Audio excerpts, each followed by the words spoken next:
Hey everyone, Sergey here of It's a Thing Imagery, and I'm back with another video. I just recently posted this,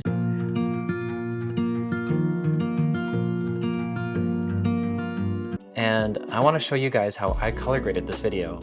Now, you might have seen my Dehancer review. This is going to be a little bit similar to that because I do go through my grade there, but unlike that, this isn't a review. This is just how I go through my footage and color grade. I'm not a colorist professionally yet, but I am working towards that as a freelancer. I have color graded a couple short films and have a couple on the go, and I've also done some look development for a couple of projects too. I also own my own Komodo-X, and since that is a very capable camera, I have been practicing my color grading. So take what I say with a grain of salt, but I'd love for you guys to follow along. Okay, so I have my project open here. This is my LIN video that I'm going to be walking you guys through. And the first thing I do when I start a project is I go into my color management. So actually that's a lie. I go into my resolution. Here I've got 2:1, 3840 by 1920. I like to do the aspect ratio in project rather than adding the black bars. So then I set that, have my timeline frame rate over to 23976, make sure that's good to go. And then I go into my color management. Now this is super important. Color management is like probably the first thing you should definitely get to learn as a colorist. If I'm working with multiple cameras, I'll be using this DaVinci RGB because it's my own project and I'm not really concerned about trying to color match and like using multiple cameras. I'm using this color managed DaVinci RGB here. So click that and then go down into custom. And then you want to set your input color space. This is, again, something you could do in nodes, but this is what I like to do for my own stuff. So just shot in a red wide gamut here, RGB, log 3G10. Now your timeline color space. DaVinci has a massive color space. It's really good. The tools work really nicely. So you definitely want to set your timeline color space here because a lot of tools work quite effectively. This is just a YouTube video, you know, say what you will, but I found for me, coming out of a Mac, that using Rec 709A and then, you know, tagging your clips as Rec 709 in your delivery page have produced consistent results across my devices, my TV, other people's devices, and what I see on my screen is what I've seen on their screens. So strictly for YouTube and social media, Rec 709A has been great for me. And then you want to go down to your lookup tables and then go into tetrahedral. This behaves differently and is a much more effective way to use your LUTs. And then go to general options. This is user preference, but I like to take off use S-curve for contrast. I don't like what the S-curve does to the color. I like just strictly using it for luminosity. So I uncheck that. And then here in camera raw, you go down to red because that's what I used. This is where you can set your red raw settings. You can do this for any camera. I have full res premium, bit depth 16 because I want 16-bit depth or 16-bit color. Timecode camera, and then project go. This is where you can select specific things for your project settings. Color science IPP2, red wide gamut, log 3G10. That's what I shot with, and that's what I'm going to have in my project. And then here, I want to use the camera metadata specifically because what I saw on the day and what your clients might have seen on the day, you want to make sure what the camera saw is what we'll be getting as colorists. So click save once you have that done. I'm not going to do that because I've already saved this before. And then we're going to step right in. So all I have going on is this LUT I built using Cullen Kelly's Contour, which is a look development plugin. For all intents and purposes, I'm not going to walk you through the look development, but I'll tell you a little bit about the LUT. So it's got lower contrast than normal. I brought down the blacks, and then I've also rolled off the highlights a little bit too. Gave it a bit of a split tone, gave it a nice blue in the shadows, warmth in the highlights. I've skewed it a bit more into the coolness, so I've brought the shadows over towards the midtones a bit more, just because it was a winter scene and I wanted it to feel cooler, like winter. Still keeping a little bit of the warmth though, so we have some nice color separation. And then added some density into the blues and the reds and the greens. And then I've also skewed the hues a little bit, so the yellows are a bit more green, specifically because I wanted it to feel more like the evergreen forest. And then I also skewed the blues into the teal territory and kind of left skin tones a bit more natural. And then, yeah, I'm pretty stoked on this LUT, if I do say so myself. It is meant to be used in DaVinci Wide Gamut, so if you are doing your LUTs and you have your nodes all set up, make sure it's before your OST, so that way it behaves naturally as it should in the DaVinci Wide Gamut intermediate timeline. Okay, so I have my grade here. Go down into the clips. I have my grade here. And what I'm going to do, I've saved this project specifically for this tutorial. So, you know, don't fret. I'm not gonna like totally erase my work, but I'm gonna go into my gallery. I have my power grade here. I'm going to apply that to my first clip. I'm gonna Command A, apply grade. Or you can middle click if you have a mouse. I'm just using my laptop right now, so replace. And there you go. Now what you're seeing is the effect of my LUT here. What I also did do specifically, because it's my own project, on this node, I just raised the gain a little bit. I wanted a bit of the whites back after doing my look development, but that's just using the gain wheel. You don't really use your color correction tools for look development, but for this project, I just wanted a bit of the whites back. So I'll show you what the LUT looks like on its own. So here's full screen. Here's the without the LUT. Here's with the LUT. So you see a little bit of that lower contrast here, a bit more of that filmic, the filmic blacks, and a nice roll off in the highlights. Here's another kind of higher contrast scene. Whites are brought down, nice highlight roll off. And yeah, so that's the effect of the look. And then here, oh, I've also grouped everything together. If you don't know how to do that, I like to group things by camera, so that way I can do my input transform and output transforms in the group level. And then I do my look development at the group level as well. So you control A, everything is in the red group that I made, just because I have a red Komodo-X, like I said before, and assign to group. You can also add into a new group if you haven't done a group before, name it whatever you want, and move on. So I've applied my tree, my node tree here, and what I like to do is double check everything is looking good. I'm going to take out the look here because I'm not doing it on a clip level, and I'm going to start away. So I'm going to make sure my waveform is showing up properly. And because this is mostly nature stuff,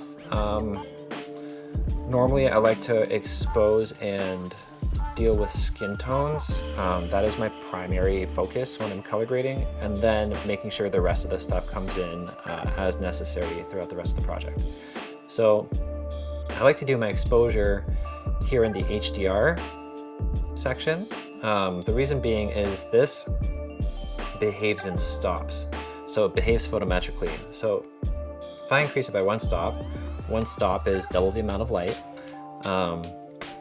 I know that it's going to behave like it would in camera. So it's just a very practical tool, and it's going to not give you a response that like muddies up your shadows or anything like that. If you use offset, I don't like using offset because it's not quite the same, and it muddies up the shadows and just behaves differently. There are a couple videos on YouTube on the HDR versus offset, and I prefer HDR. So I'm gonna go through and on a shot level, make that bigger. I'm gonna go through and adjust the exposure on these shots. So watching my histogram, my waveform, bring things up a little bit. This is a little dark. Here for this shot, I'm focusing a bit more over here on the highlight area. This is looking pretty good as is. Maybe I'll darken that. I like to do things in passes. When you do things in passes, the work accumulates and you have a really beautiful project at the end of the day. Probably bring that up a little bit too. This one I'm going to brighten up a tad. Same with this one.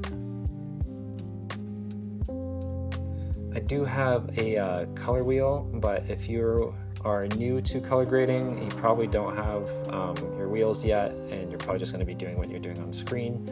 I get into the wheels when I'm working for stuff for clients, and I'm a bit more careful with what I want to do. But for myself, I'm a bit lazy. So here we go. I have my wife and sister-in-law join me here. It's looking pretty good.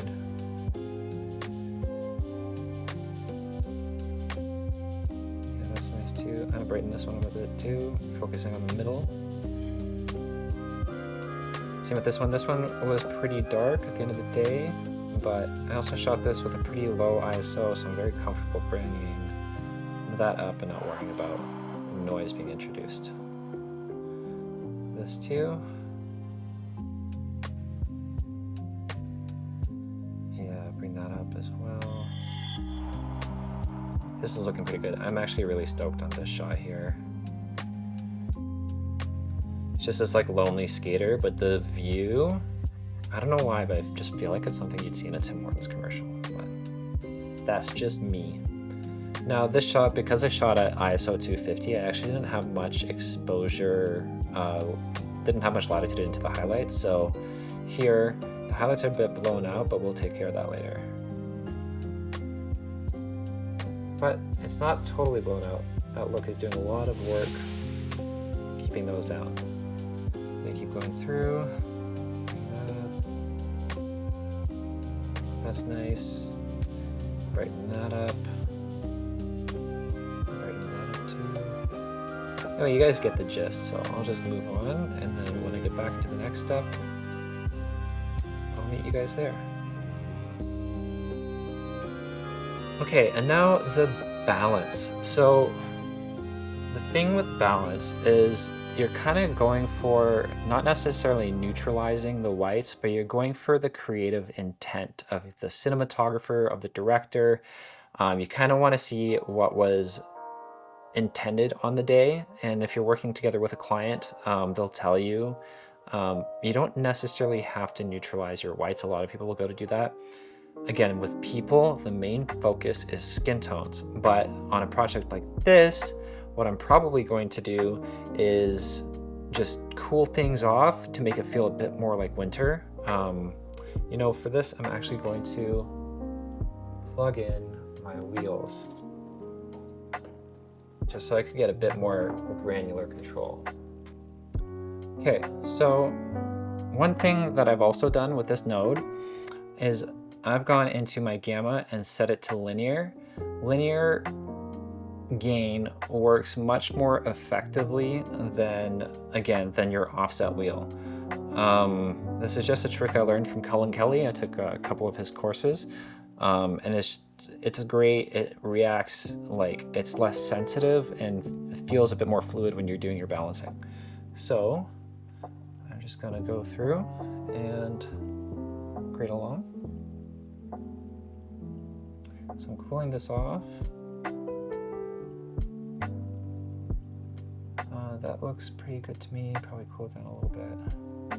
Oh, one thing I forgot to do is go into my vector scope. When I'm doing this, I like to have my vector scope open, and I think today I'm gonna show my 2x zoom. And I carry on.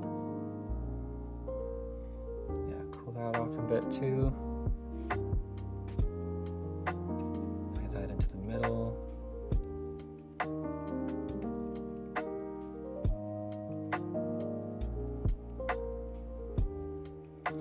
essentially for this, I'm just trying to make it feel, like I said before, a bit more like winter. Especially with this little guy. Yeah, and this guy too. Bring that cooler. This guy was pretty warm. There was like a bit of warm light that came through this time of day. Same with this. This shot's kind of nice though because it juxtaposes the coolness of the winter, so you're always reminded that even in the coolest weather, the warm sun can come through. That's good. That's good. Bring that down. That's good. Cool that off a little. Same with that one. I'm kind of just doing this by eye, but same thing. You guys get the gist. Cooling these off. And I'll meet you on the other side. I'll speed through this for you. Okay, so now we're back into my favorite spot, and that's adjusting the contrast. So I did set my contrast on a look level, but now shot per shot, I like to go through and kind of adjust things where I see fit per shot. The thing with a look is it works really well with a project, but to color correct and go through, you want to make sure each shot works underneath that look as well. So I applied the LUT and contrast is there, and now I'm just going to see what works with the shots. So I like this one. I might bring the shadows down a little bit. This one I'm also going to bring up the gain just a tad. I don't like to play with the midtones specifically when I'm playing around with the contrast, because especially when you have a client, they exposed a certain way and you don't want to play with the midtones because you're also playing with where middle gray is and what they exposed for. So adjusting the contrast on the high and low end, totally cool, but I don't prefer to play with the midtones if I can help it.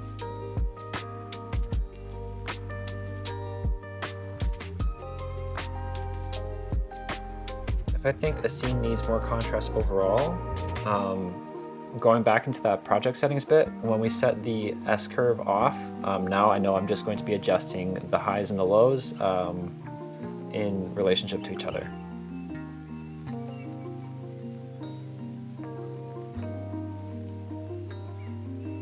Let's go use more contrast overall. This one I'm going to bring in the highs a little bit, and then bring in the lows.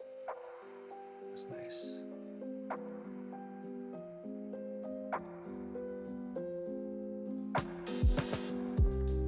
This is looking pretty good on its own. This could use a bit more on both. So I'm going to use the contrast knob. That's good. Contrast knob on that one. That's good. And same thing. You guys get the idea. I'll meet you on the other side.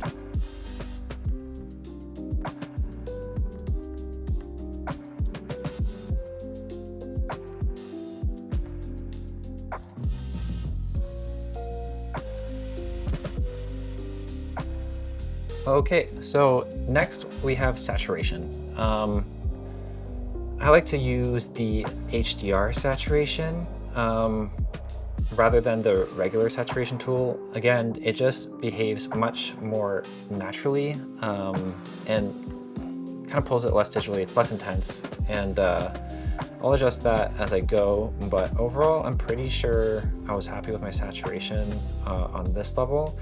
Now, like I said, I was pretty happy overall with the saturation here, but there is one tool that I like to use.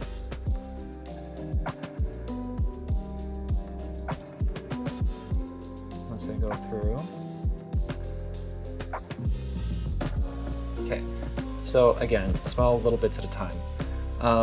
One thing that I've been using a lot is this tool from Colin Kelly. It's called the Sat Shaper, but alternatively, what you can do is, this will be wiped. If you go into your color space and pick HSV, and then you go into your channels and take off channel 1 and take off channel 3, you're going to be using your saturation in that color space using just the gain and it behaves like subtractive saturation. Now, subtractive saturation in film, the more colorful things get, the deeper the color becomes. So that's where filmic density comes in. And that's what subtractive saturation is. So I really like adding subtractive saturation to my work. I find that the colors come out much richer, especially colors like your reds. Red is so nice when it is so properly saturated in film, and just I like using it. So I'm gonna go ahead and use this tool, but like I said, if you guys decide to do your subtractive saturation with the HSV and gain, highly recommend. Give it a go. So go through. And the one thing he has here is his gain too, so you can actually take off a bit from the high end, giving it like a nice saturation roll off. So I'm actually going to apply this to almost everything. Bring it back a little bit. And then there's nothing wrong with copy and pasting. You don't have to go through and like do everything individually. If it saves you time, copy and paste. Bring the highs down a little. Paste that over, same thing, bring the highs down a little.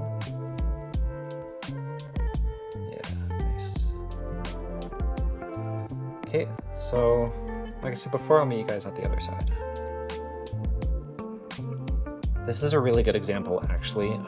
Right here, this is without the subtractive saturation, and this is with. You see over here, I'll full screen this, how the blues are getting deeper?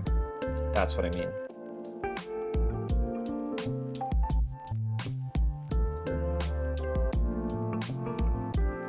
Yeah, here's another example right here. This Kisby ring, take it off and on, and it gets deeper rather than like brighter like you get with regular spherical saturation. Nice.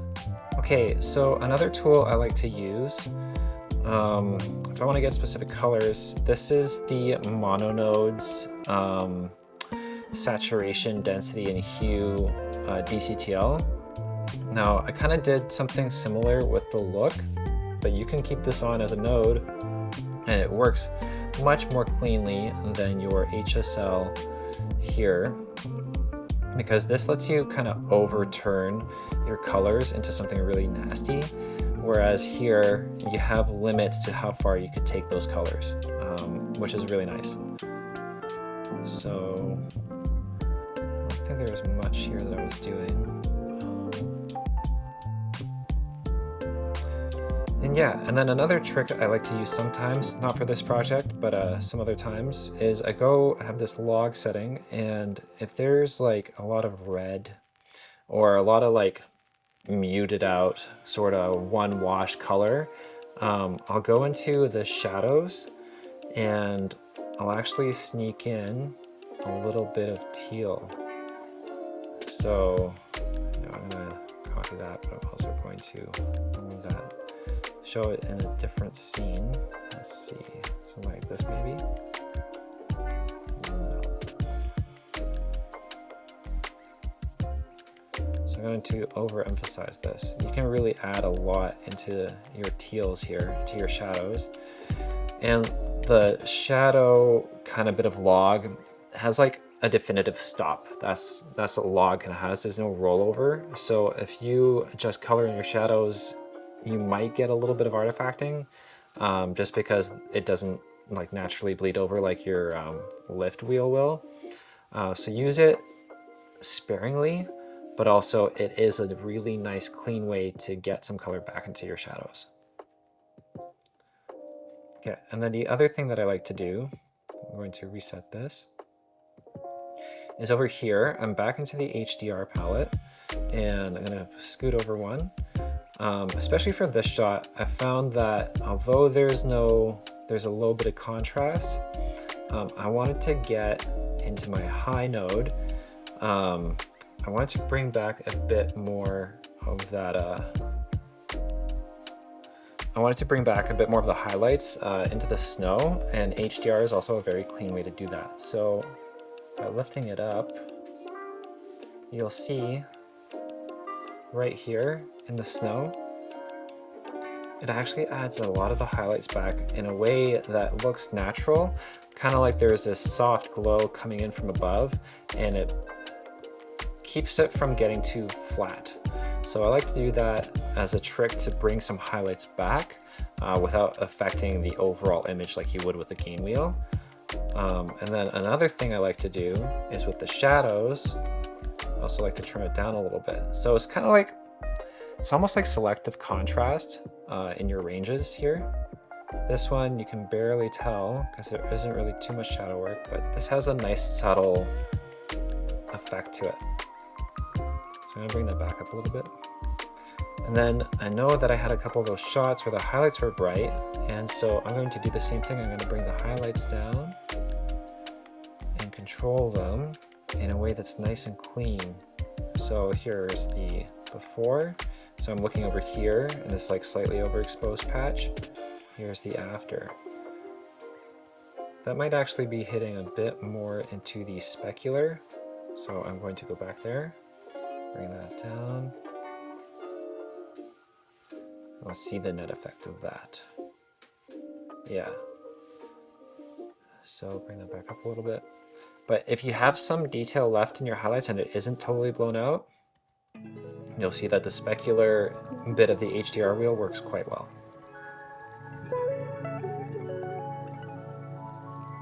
Okay. That snow's looking okay. I'm gonna step back one again. I actually want to add a bit more of that glow to this shot, so I'll lift that up, the highlights. Bring that down a little bit. That down a little bit. Up a little bit for the glow. This one's another one where the highlight trick worked really well. And then also down the shadow, you'll have a noticeable difference in these two. Here especially. Now you have this like realistic glow, but it's not affecting all the light parts of the image. This one, I'm gonna bring that down. This one will benefit from having it brought up again to have a bit more of that white ping off the snow. Same with this. Now that kind of gives this shot right up here and right down here a nicer glow. One of my favorite tricks I've been using lately. This is one of those problem shots I was telling you about before. So I'm gonna bring it into the specular region. And it's taming that like kind of overexposed bit quite well. Don't want to do it too much because it'll gray out and it's kind of obvious that you've tried to tame your highlights down.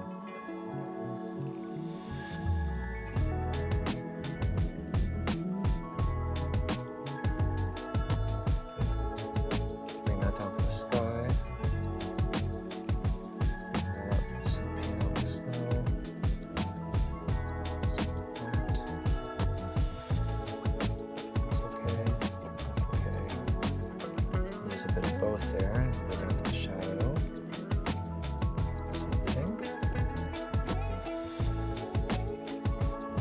It's not really very much.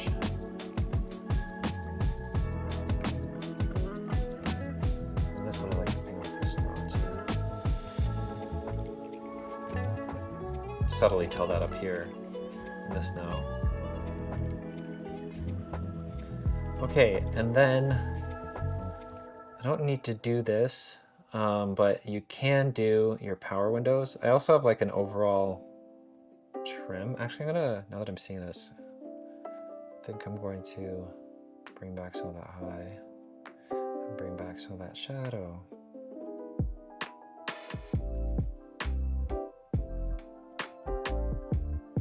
Maybe even try the light bit. Yeah, that's nice. Sweet.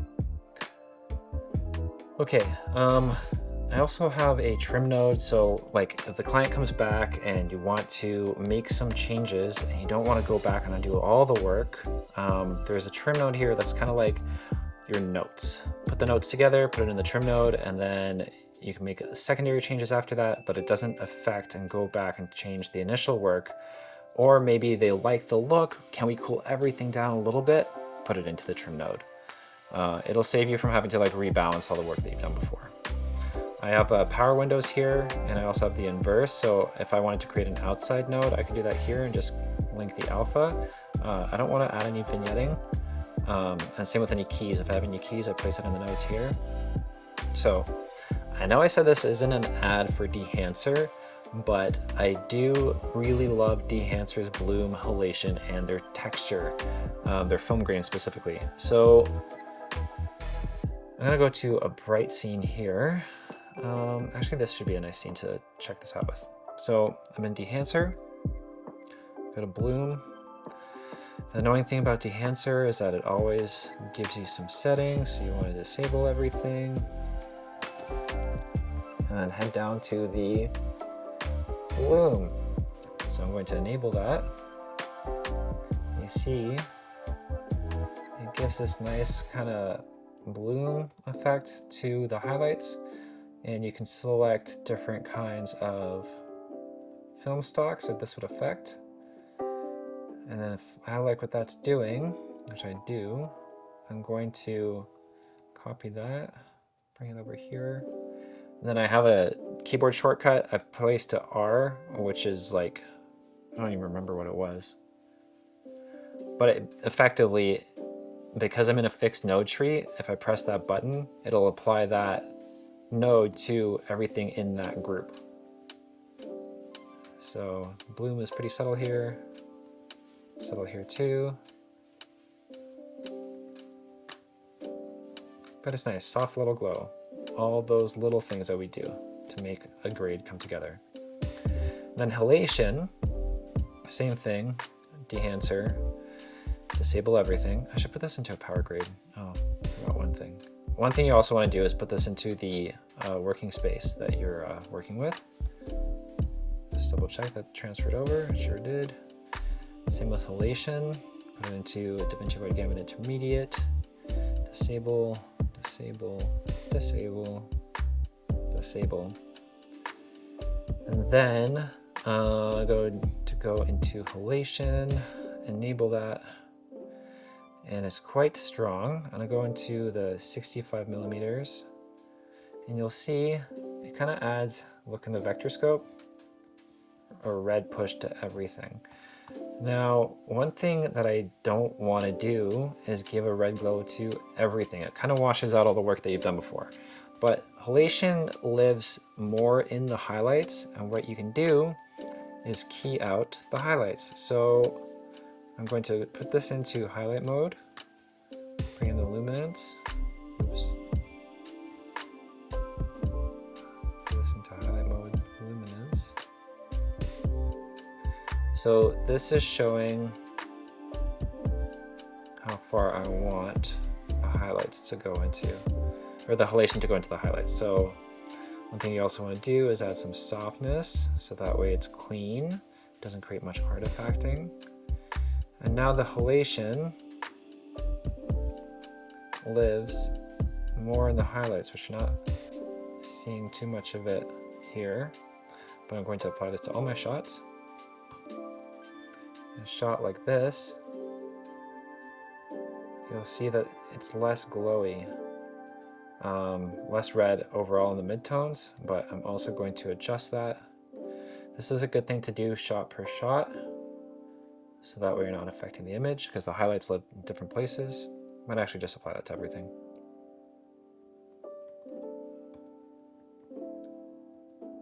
Now I kind of lost it, okay. There we go. Let me bring back the soft a little bit. What I'm looking for is just a bit of halation. Just a bit of halation in the branches up here. Subtle enough to just leave a small brush stroke. That's what I'm looking for. Okay, now that's nice. Bring that all over. Now a couple other shots that looked really good with this was up here.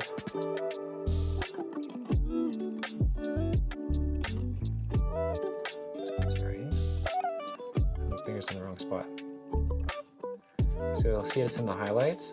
That's really nice. Up here. Where's this shot? Yeah.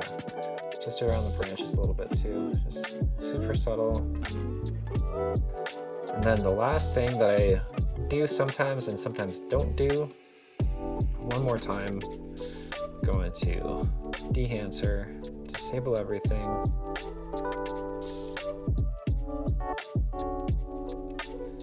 Add some film grain. Where'd it go? Already disabled it. Now film grain, I like to do the 65mm ISO 50, and the reason being is that it's really clean. This is also kind of processor heavy, but I don't even think on YouTube that you can really see it. It's because I haven't enabled it. Okay, now you can see it. Kind of brings down the highlights a little bit. You can always pull it back.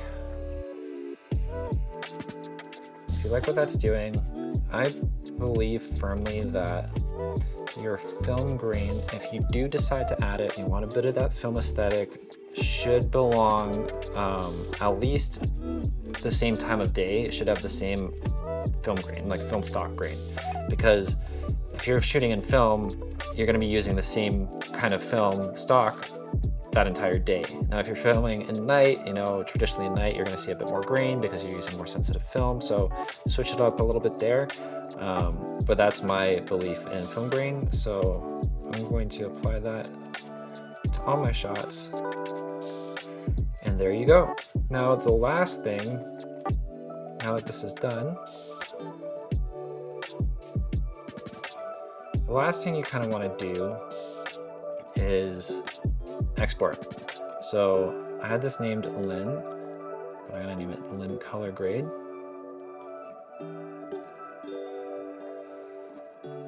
Put that over into my exports folder, single clip. This is for YouTube, so I'm going to H.264, making sure that the timeline resolution matches my project settings, or at least what I want it to be. If I'm shooting in 4K, or in this case 6K, I want to export in 4K. I don't try to upscale the work. I'll shoot in 4K, do a 1080 timeline, so that way it's easier to like render through and do the editing. Then just before I export, I go back into my project settings or timeline settings, because you can do that in Resolve. Go to master settings. Make sure you're applying your timeline resolution to your desired output as well. And then I restrict my quality to 100,000 kilobits per second.